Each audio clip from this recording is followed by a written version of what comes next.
I agree. Disqualification comes to an end with the assembly, but a symbol survives so long as the political party survives. Shiv Sena पक्ष आणि धनुष्यबाण चिन्हाच्या वादात आज सर्वोच्च न्यायालयातील सुनावणीचा 5वा दिवस होता.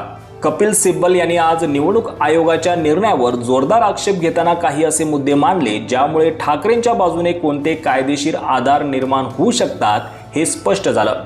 सिब्बल यांनी सर्वात आधी 2018च्या शिवसेना पक्ष घटनेचा मुद्दा उपस्थित केला.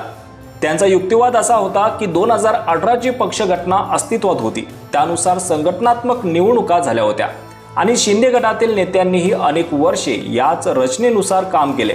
मात्र निवडणूक आयोगासमोरील सुनावणीच्या अंतिम टप्प्यात अचानक 1999च्या पक्ष घटनेचा आधार घेत 2018ची पक्ष घटना अलोकतांत्रिक असल्याचा दावा करण्यात आला. सिब्बल यांचा प्रश्न असा होता की जर 2018ची पक्ष घटना अलोकतांत्रिक होती तर निवडणूक आयोगाने त्याबाबत आधीच नोटीस का दिली नाही. यानंतर महत्त्वाचा मुद्दा आला तो संघटनात्मक बहुमताचा.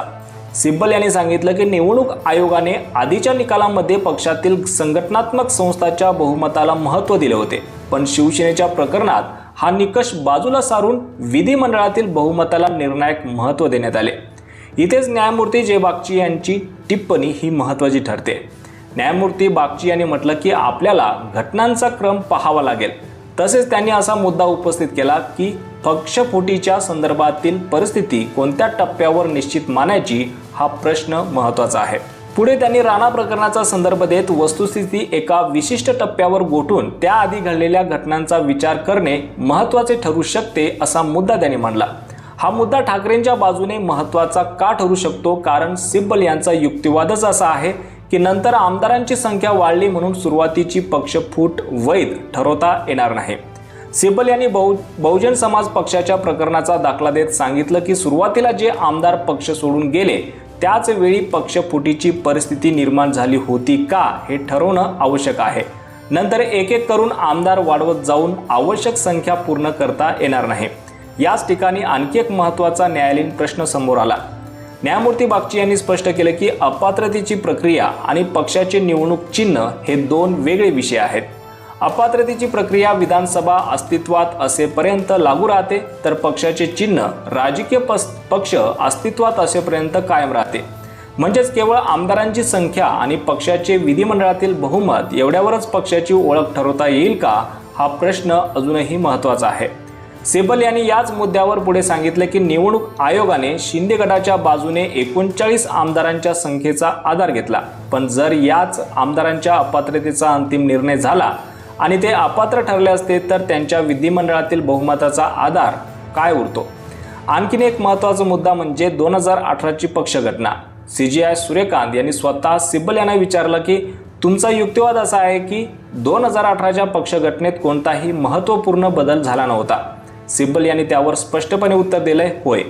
त्यांनी सांगितलं की 2018मध्ये पक्षाची संघटनात्मक रचना अधिक व्यापक करण्यात आली, काही पदांची भर पडली, मात्र त्यामुळे आधीच्या सदस्यांचा मतदानाचा अधिकार संपला नाही.